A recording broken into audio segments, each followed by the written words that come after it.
ഇപ്പൊ എനിക്ക് പറയാൻ തോന്നുന്നത് ദിലീപേട്ടന്റെ കംബാക്ക് മൊമെന്റ് ആണ്. ദിലീപേട്ടന്റെ വീട്ടിലോട്ട് ക്യാമറ ഡ്രോൺ വർത്താൻ മൊത്തമല്ലോ റിപ്പോർട്ടർ. എന്താ അവന്റെ പേരെന്താ?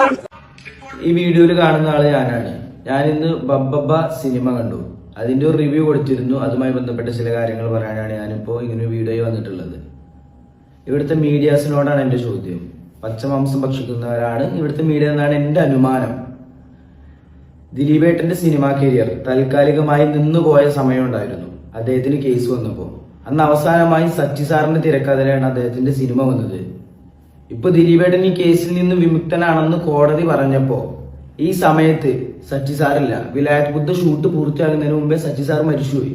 ഇനി ദിലീപേട്ടൻ തിരിച്ചു വന്ന് അദ്ദേഹം കുറ്റവിമുക്തനായപ്പോൾ തിരിച്ചു വന്ന് ദിലീപേട്ടൻ പറയാണ്, എനിക്ക് സച്ചി സാറിന്റെ തിരക്കഥയിൽ ഒരു സിനിമ നിങ്ങൾ ചെയ്തു തരൂ എന്ന് ദിലീപേട്ടൻ പറഞ്ഞാൽ അത് തിരിച്ചു കൊടുക്കാൻ കഴിയുമെങ്കിൽ നിങ്ങൾ എല്ലാ മീഡിയാസും നിങ്ങളുടെ ജോലി കൃത്യമായും വ്യക്തമായും ചെയ്തിട്ടുണ്ട്. അല്ലാത്ത പക്ഷം നിങ്ങൾ പച്ചമാംസം ഭക്ഷിച്ചവർ തന്നെയാണെന്നാണ് ഞാൻ വിശ്വസിക്കുന്നത്.